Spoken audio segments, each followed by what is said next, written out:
Well, we are in Romans 11 again. We will be in there for another 3 weeks, I suppose, depending on how things go. But we are studying in this, I think it's not difficult, but it's also difficult at the same time. From chapters 9 through 11, this stuff about Israel. What's up with Israel? What happened to Israel?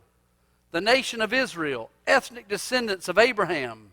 They are currently, as we speak, and at the time Paul wrote this, in a state of unbelief and rejection of the gospel.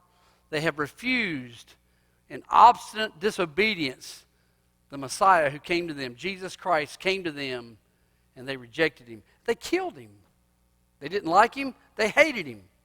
So they do not believe, and yet they're God's people. So what happened with them? Now, ultimately, this is God's design. This is what we've been looking at here in Romans 9, 10, and 11. This is God's design. He has always had a remnant according to his election, according to his grace poured out on them, those whom he chose. He had a remnant of election by his promise. And he always had in this plan with Israel a purpose to bring the gospel to the Gentiles. Those are the two-pronged purpose of God. He has a remnant that he chose by election, by his sovereign grace, his sovereign purpose, and he chose to bring the gospel to the Gentiles. That's what we have been looking at, and they will receive it. Now, Israel, on the one hand, is gone. Their unbelief, they're finished. But on the other hand, they're not so far gone in their rebellion against Christ that you would think that they're finished. Because that's what you want to think. Israel is gone. But they're not. You would think that God would be completely done with them by now, but he is not completely done with them by now. He is not. He is not finished with Israel. He has not rejected Israel. He has not totally and finally and completely done away with Israel. There is a remnant, as I said, a remnant chosen by grace. Some of them are saved now. And Israel's rejection was even designed by God. Because Paul tells us this in Romans 11:11. I'll just give you a quick recap of what we did last week before we had our baptism and then pick up some new stuff here. He said, again, I asked, did they stumble as to fall beyond recovery? Not at all. No, never, no way, not ever. It's unthinkable. It's impossible that they stumbled beyond recovery. It is not beyond recovery, and it's only temporary. Not a permanent condition. We looked at this last time. There is a reason that God hardened them and made it so that they are unable to see. He gave them a spirit of stupor. They can't see it. And God did this. It tells us in verse 11 that because of their transgression, salvation has come to the Gentiles to make Israel envious. So here was this gospel of grace that would come to the Gentiles, that salvation would be known to the ends of the earth, to the people from every tribe and language and people and nation would belong to God. That's why God hardened Israel, so that the gospel would go to everybody else in the world. Jesus said it this way. I read this to you last time, Matthew 8:11. I say to you that many will come from the east and the west and will take their places at the feast with Abraham, Isaac, and Jacob in the kingdom of heaven. He means the Gentiles. There are going to be Gentiles coming into the kingdom from everywhere. The east and the west. All over the place. But the salvation of the Gentiles was not the only reason that God did this to Israel. The salvation of the Gentiles was in turn designed to make Israel jealous. Paul writes, to make them envious. That the very people that they despised all these centuries, Israel hated the Gentiles. They couldn't stand the Gentiles. They didn't like being near them or around them, or especially in the same room with them. And here are these Gentiles all of a sudden who have a right relationship with God. They are righteous, and Israel is not righteous. These pagan Gentiles who worshiped all kinds of heinous things are now godly people. Their lives are changed. And here's Israel over here watching it happen, and they don't believe. They're going to become envious of what they lost. They're going to see that the Gentiles now have it, and they don't. They're going to want it again. They're going to want it back. They're going to want it. And they're going to want it by faith and not by law. That's what's happening here. God's doing this. God is doing this. That is God's plan, and that's what this whole doctrine of Israel is all about. That God would bring salvation to the Gentiles, and in turn, because he changed the Gentiles from pagans into godly people who have righteousness that's by faith, the very Jews that hated the Gentiles are now going to be jealous of them because they have what Israel doesn't have. And want it too.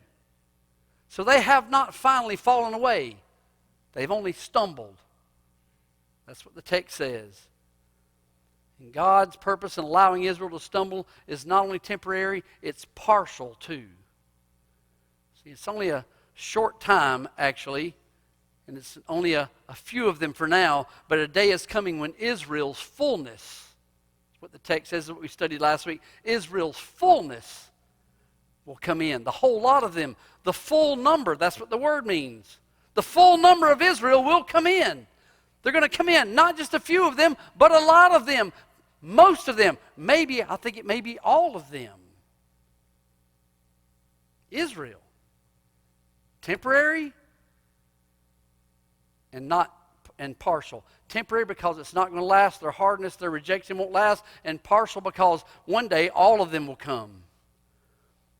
Paul writes to verse 12, but if their transgression means riches for the world and their loss means riches for the Gentiles, how much greater riches will their fullness bring? If Israel's transgression brought the riches of God's mercy and grace and his salvation to the rest of the world, their fullness will be more than that. I don't even know what that means. Because right at this point, I can't think of anything greater than the riches of mercy, the riches of grace, and the salvation that God gave us.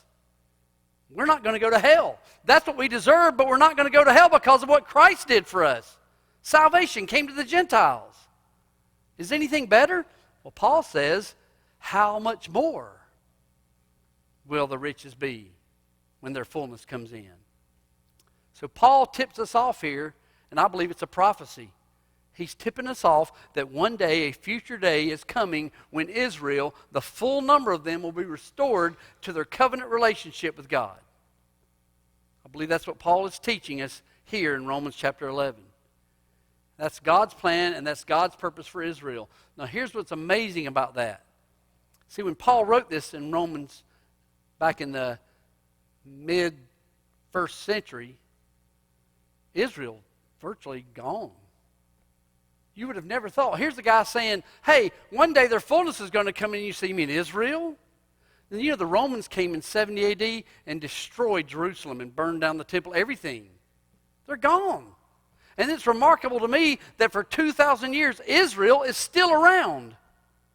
The Jews are still a people, even after they've been mistreated by so many different Gentile groups through the centuries. Why are they still around? All the other ancient peoples are gone. Not Israel. They're still around. Something tells me that somewhere in the future, I'm not even going to get into all the details of it because I don't know. But somewhere in the future, Israel is going to come in their fullness. Paul knew it. Paul taught it. And he wants his readers in Rome to know it. That's what we're going to pick up today. Verses 13 through 16. I should be able to finish all this. We'll see. Someone say something over there? Yeah, right. Verse 13. I am talking to you Gentiles. Inasmuch as I am the apostle to the Gentiles, I make much of my ministry, in the hope that I may somehow arouse my own people to envy and save some of them. For if their rejection is reconciliation of the world, what will their acceptance be?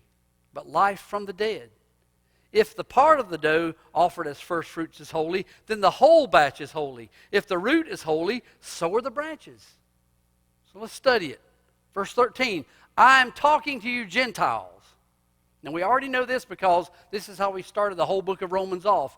Paul is writing to the Romans, and the dominant group of people in that church are Gentiles. There are some saved Jews in that church, but most of them are Gentiles.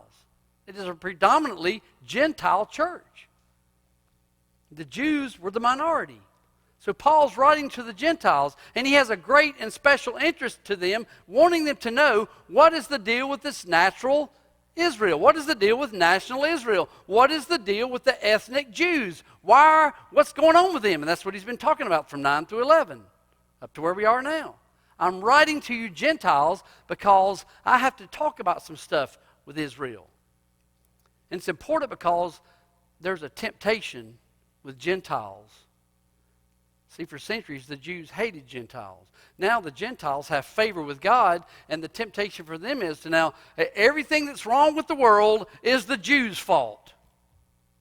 The Jews are the problem. Israel is the problem. Now look at us. We got saved, and they're off wandering around in disbelief, unbelief. They're lost. It's a twist, of course. But now Gentiles are tempted to reject Israel as outside of the possibility that any of them would ever be saved again. In fact, I know some Christians that I would sign their doctrinal statement who think that about Israel now. They're done. The fact that Israel is even a place that you can go to in the world and there are Jews that still exist is just an anomaly. Some Christians think that. I don't. Paul writes this stuff in a way that's designed to keep Gentiles humble and not proud. So it's important that he talks directly to the Gentiles about the situation with Israel. I'm writing to you Gentiles. I want you Gentiles to know what the deal is with Israel. And that'll be the rest of this chapter. Verse 13, I'm talking to you Gentiles, inasmuch as I am the apostle to the Gentiles, I make much of my ministry. On the one hand, I love this in the Greek, this is two words. It's kind of hard to translate them. On the one hand is one word. On the other hand is indeed. Indeed and therefore. On the one hand and therefore. So they just say, inasmuch as. As much as I am the apostle God specifically called to take the message of the gospel to the Gentiles. Now, there were other apostles and other Jewish believers who took the message to the Gentiles. That happened in Acts when the persecution started. They went to Antioch and they started preaching to Gentiles too, to Greeks as well. And even in Acts chapter 10, when Paul and Peter took the gospel to Cornelius, a Roman soldier, a Roman centurion. So other Jews, other apostles did preach the gospel to Gentiles. But this is what Paul was commissioned to do from day one. Not as a side note, not as a footnote, not as a plan B, but this was always with God's plan for Paul, plan A, to take the gospel to the Gentiles. Acts chapter 9, verse 15. This is after he was blinded and he went into Samaria and he was waiting for this guy Ananias to show up. God said to Ananias, verse 15, the Lord said, go, this man is my chosen instrument to carry my name before the Gentiles and their kings and before the people of Israel. So even he tells the guy who's going to give Paul his sight back, you go to him. I know he's a bad guy, but don't be afraid. I'm going to send him to the Gentiles. That's what you have to tell him.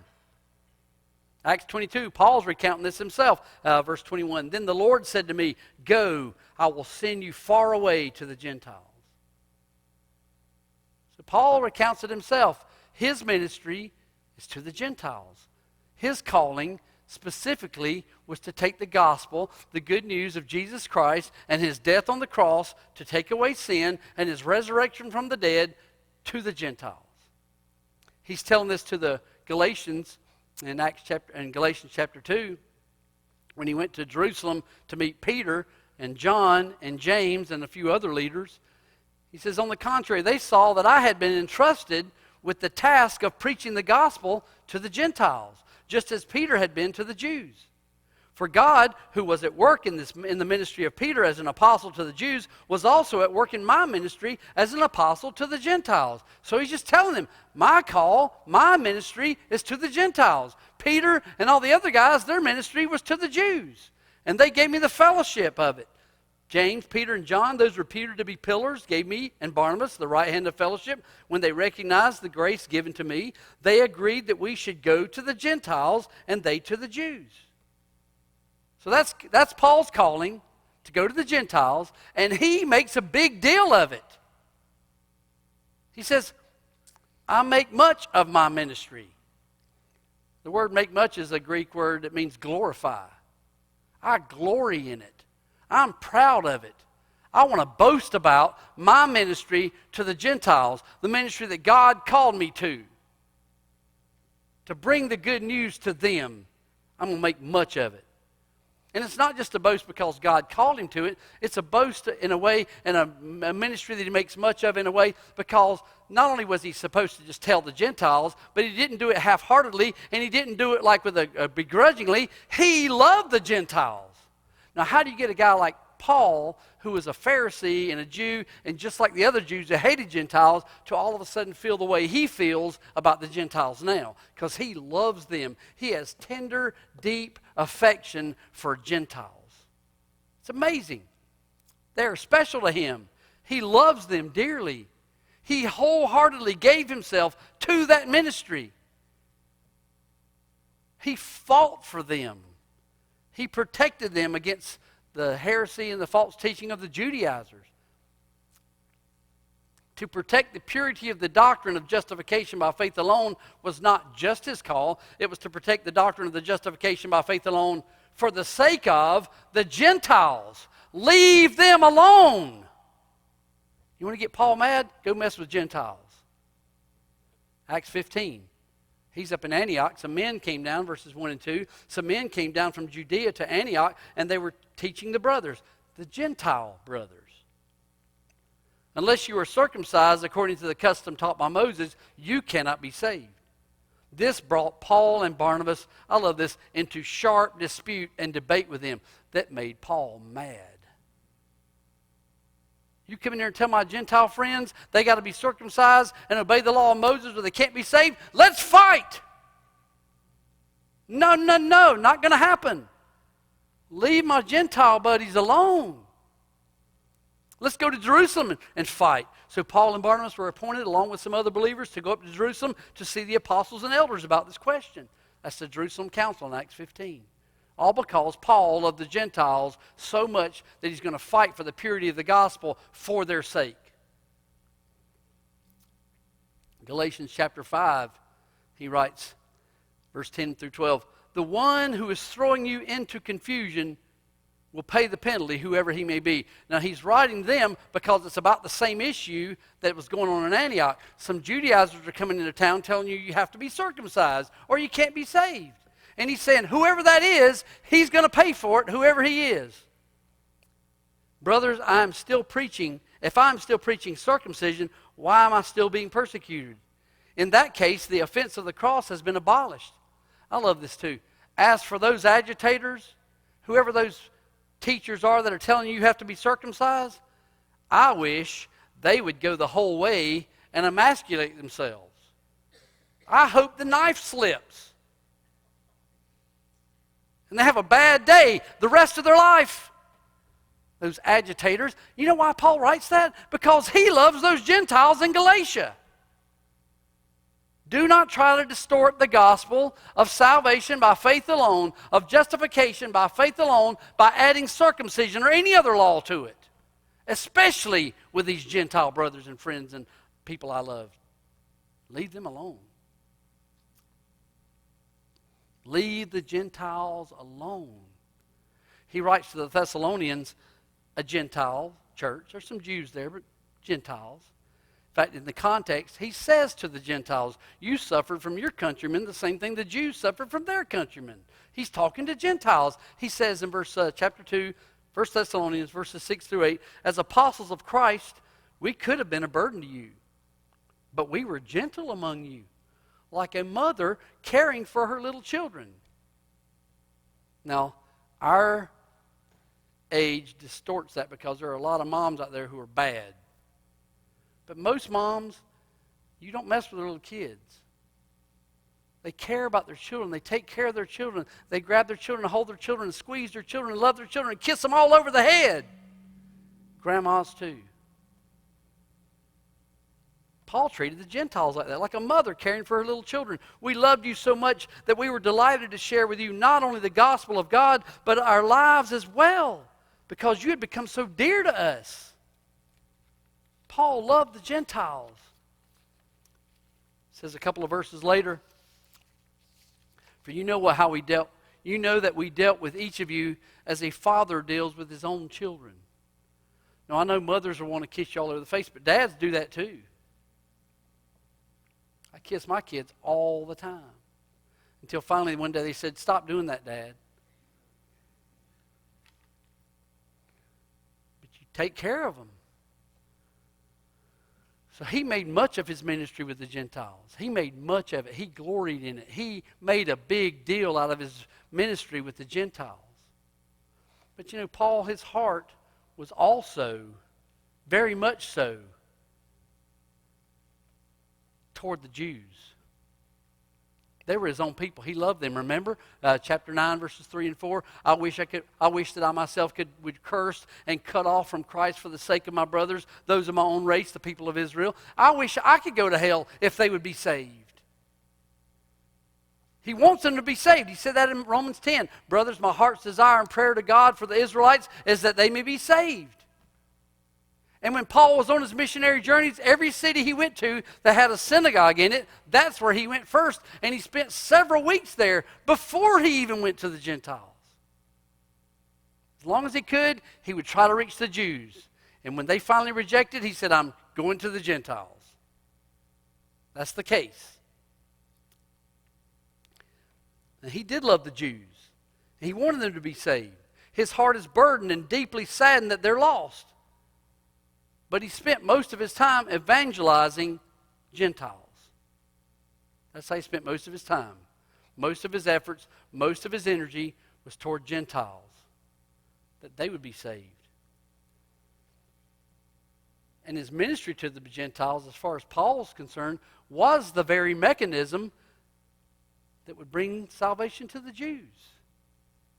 Verse 14.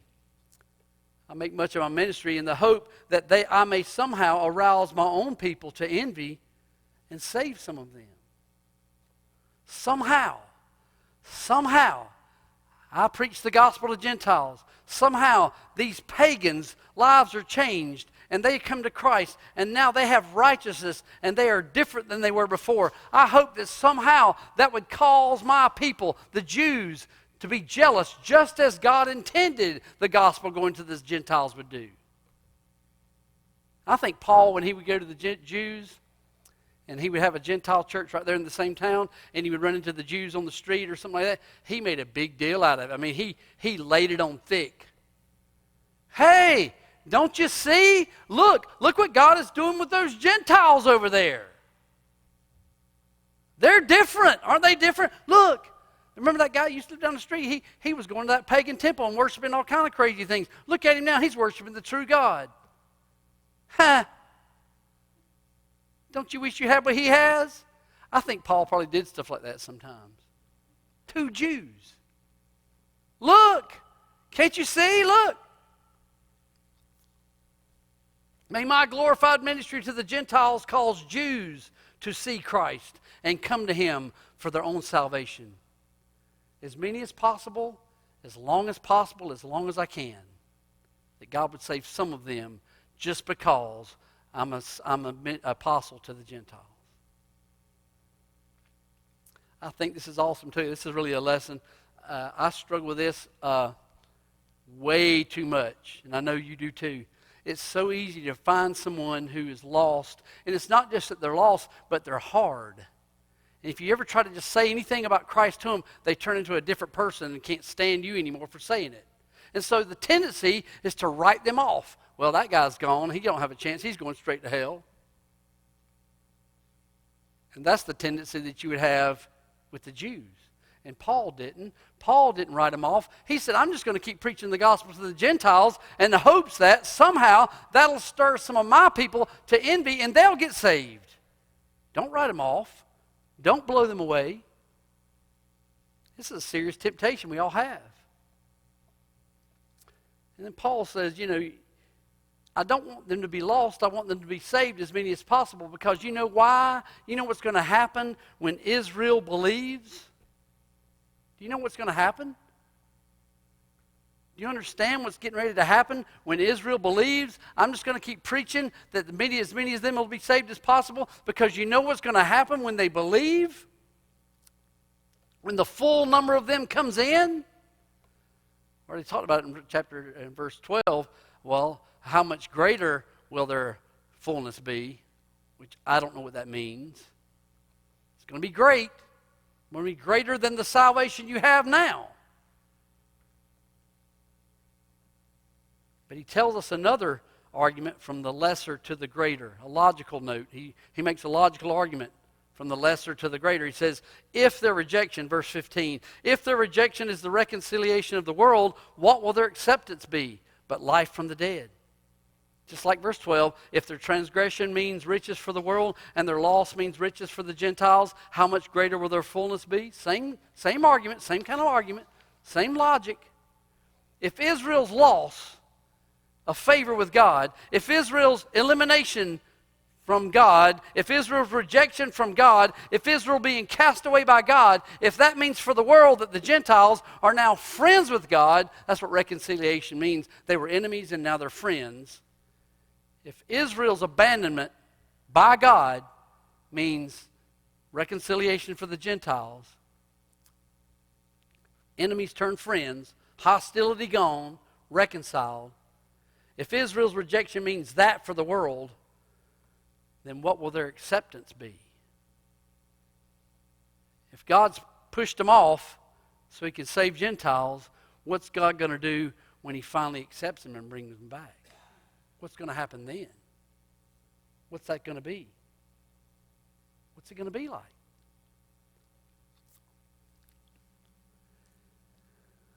Well, he says it'll be life from the dead. Now, it needs to be noted here, because of the interpretation I'm about to give you, which I think is the right interpretation. Everybody who disagrees with me is wrong. It needs to be noted that Paul does not use the term resurrection here. Whenever Paul wants to talk about the resurrection from the dead, where you actually come out of the grave and you're alive again, he uses the word resurrection. Here he doesn't use that word. He just says life from the dead. I'll give you a place where he says it, Philippians 3:11, somehow to attain to the resurrection from the dead. He uses that word everywhere he wants you to believe a resurrection, a physical resurrection from the dead. You were dead, you came back to life. Here he doesn't use that word. It's just life from the dead. The best interpretation, I think, several great commentators who I love think the same way too, just like me. That means they're right. That this is a figurative metaphor, a hyperbole, an exaggeration, meaning joyful, desirable, delightful. Now again, those are words that are, superlative words for us. Joyful, delightful, desirable. But that's what life from the dead means. Something so wonderful and so amazing that there's no other phrase to compare it to except life from the dead. Hey, what's going to happen when Israel is finally accepted? It's going to be something like life from the dead, whatever that means, an exceeding great blessing. Something awesome, something amazing, something you can't even imagine, something so wonderful and joyful and delightful. That's what's going to happen. So I'm going to be glad to tell the Gentiles about salvation so that the Jews will be jealous and be saved. Because something great's going to happen when it does. There will be so much joy that the only thing you can say is it's life from the dead. It's overwhelming to imagine. And the Scripture uses the words that's all we got. I don't think any of us know what life from the dead really means. But when Israel is finally accepted and their fullness comes in, it's going to be greater than anything you could dream in this life. Life from the dead. Now, I'm not going to rule out resurrection. could mean that. In fact, I got a lot of arguments that sound good to me. Go from hyperbole to literal, although Paul doesn't use that language. But look, it's going to be something like this. I think something like this. In Revelation chapter 21, after Christ has come back, he set up his kingdom. Verse 3 and 4, he says, I heard a loud voice from the throne saying, now the dwelling of God is with men, and he will live with them. They will be his people, and God himself will be with them and be their God. He will wipe every tear from their eyes. There will be no more death or mourning or crying or pain, for the old order of things has passed away. Something like that. That's what will happen when their fullness comes in. That's what will happen when they are accepted.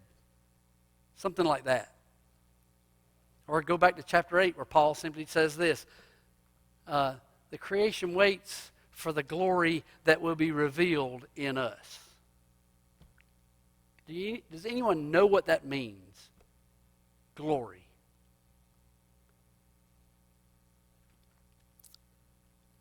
Now I want to point this out too.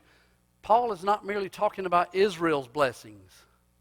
Oh, when their acceptance comes in, Israel's going to have it made. This is going to be great for Israel. Sure, it will be great for Israel. But he's not just referring to Israel's blessings. What's he referring to?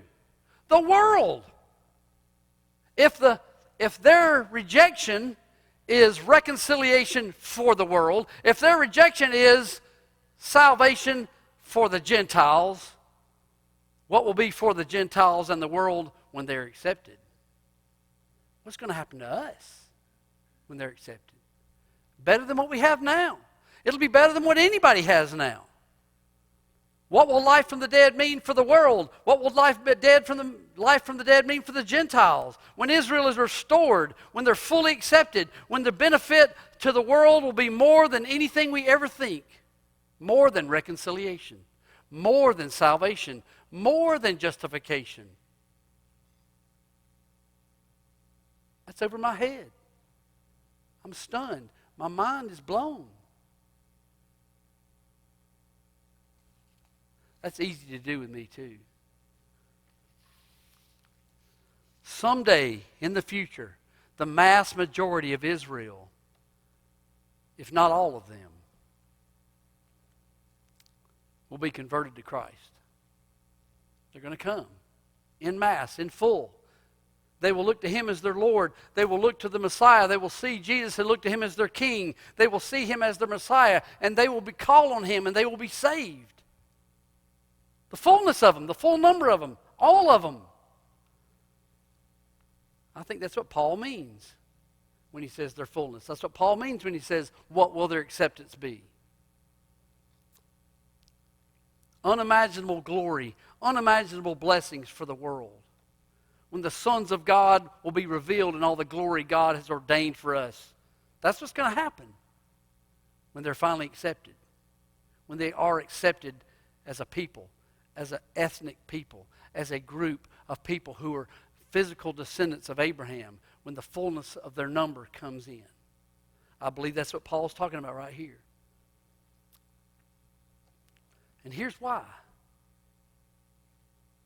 Verse 16. If the part of the dough offered as first fruits is holy, then the whole batch is holy. Literally, it just says, if the first fruits are holy. And the translators add batch of dough, part of the dough, which is what it means. If the first fruits, which is part of the dough, part of the stuff you're making the bread with, if that's holy, then the whole loaf is holy. The whole batch is holy. That's what it means. It's an Old Testament picture from Numbers chapter 15. That the first part of the offering that's brought to give to the Lord is set aside especially for him. Chapter 15, verses 18 through 21. When you enter the land to which I am taking you, and you eat the food of the land, present a portion as an offering to the Lord. Present a cake from the first of your ground meal, and present it as an offering from the threshing floor. Throughout the generations to come, you are to give this offering to the Lord from the first of your ground meal. So all of the stuff that you bake and all of the stuff that you make, you take a first portion of that, you make a cake for God. And what that means is that first portion that you make is a representative of the whole lump. The first portion you make, the cake, the cupcake, is a representative of the whole cake. That first portion is the whole loaf. That first portion represents the whole batch. And it was an offering that you gave to God, and when you gave him just the first part, you're acknowledging to him that thanks and great gratitude and praise for giving you everything you needed. That's what first fruits mean. You give an offering of first fruits because you're thanking God for everything you have. So you make him a cake. The first batch, and means the whole batch. Represents the whole batch, the whole loaf. And that's the point. If the first part, representing the whole part, is set apart, holy, that's what holy means. It means set apart. Then it means the entire batch is set apart as holy. If the first little portion is holy, if the first little portion is set apart as an offering to God, then the whole batch is set apart as an offering to God. If the first portion is holy, the whole mass of it is holy. The entire loaf is holy. It's a great illustration of what Paul is saying about Israel. That's an illustration. If the part of the dough is holy, the first fruits of the part of the dough that you give first is holy, then the whole batch is holy. He's talking about Israel. He says it another way too in verse 16. If the root is holy, so are the branches.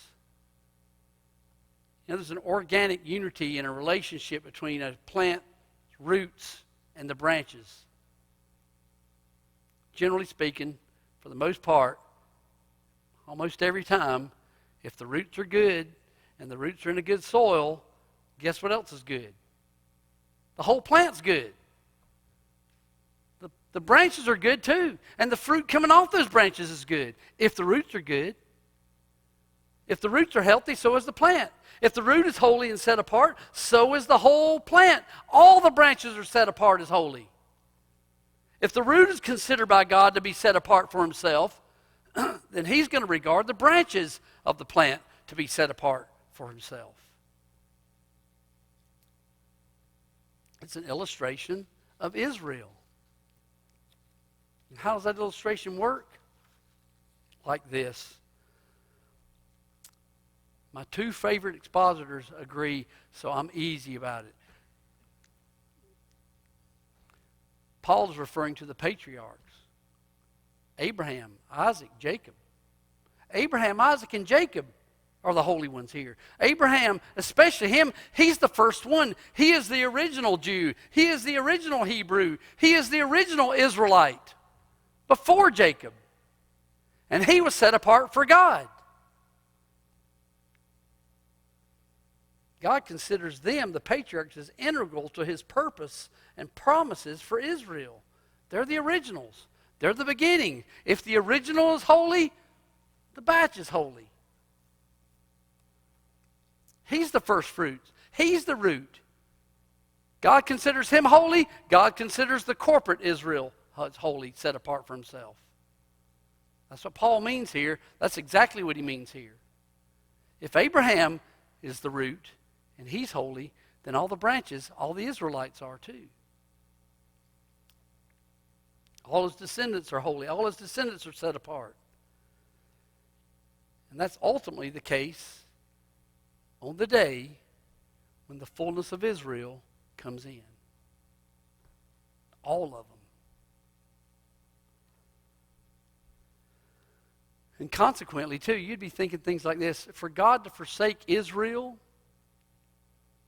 would be for him to renege on his promises that he made to Abraham. And that can't happen. Not saying I understand everything that it means, every promise that he made, what exactly it means on every category and every detail of it, but it can't be broken. It's God's promises to the patriarch, to the root, to the first fruits. If the first fruits are set apart, then the whole batch is set apart. If the root is set apart, then all the branches are set apart. When Israel finally comes in, and when all Israel is accepted, they'll be set apart as holy too.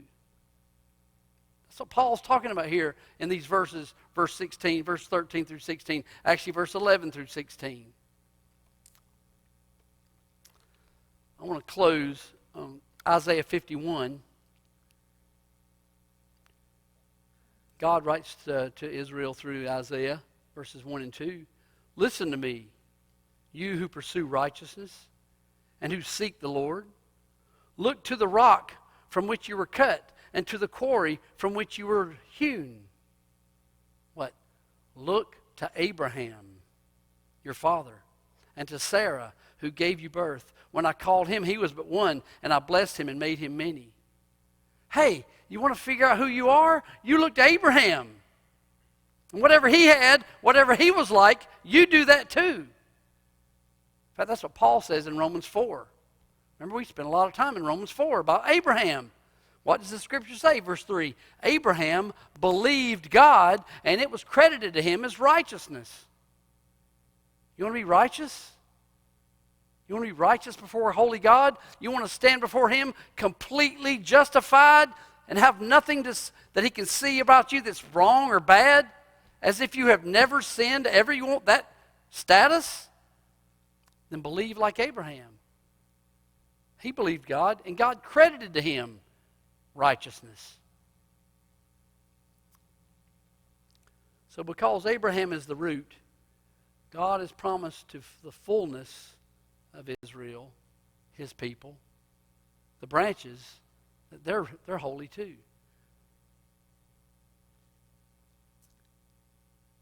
We'll study this some more next time. I finished. Verse 16. Pray with me. Father God, we are grateful for your kindness to us again, to let us hear your word, to be merciful to us, to let those words that you inspired come into our ears. Father, I pray, make those words that come into our ears go to our hearts. Open our minds, open our understanding. That, Lord, we would always be praising you and thanking you for what you have done and what your purpose is, even though it's significantly way over our understanding to know what all this means every time. Lord, you have brought salvation to the Gentiles. That's to us. And even though right now it looks like Israel's hard, and most of them are, and you only have a remnant, I pray, God, for that day, whatever that day looks like, when we get to see it, when Israel's fullness comes in, and all of them are set apart for you. Lord, I long for that day too. As we study this some more in the weeks to come, I pray, God, just enlighten us. Fill us with joy because we got to hear it. Be honored and pleased and praised in everything that goes on in our hearts today. Lord, if I pray that you would work grace in every one of us, that all of us here would cry out to Jesus for salvation now. That we would see him as our only hope, the one who died for us, the one who paid for the penalty for our sin so that we could be free, that we could have his righteousness imputed to us. Let all of us call on him today, Lord. Father, we ask this in Jesus' name, for his sake, for his glory, that you would be manifest in the whole world, starting here with us. Amen.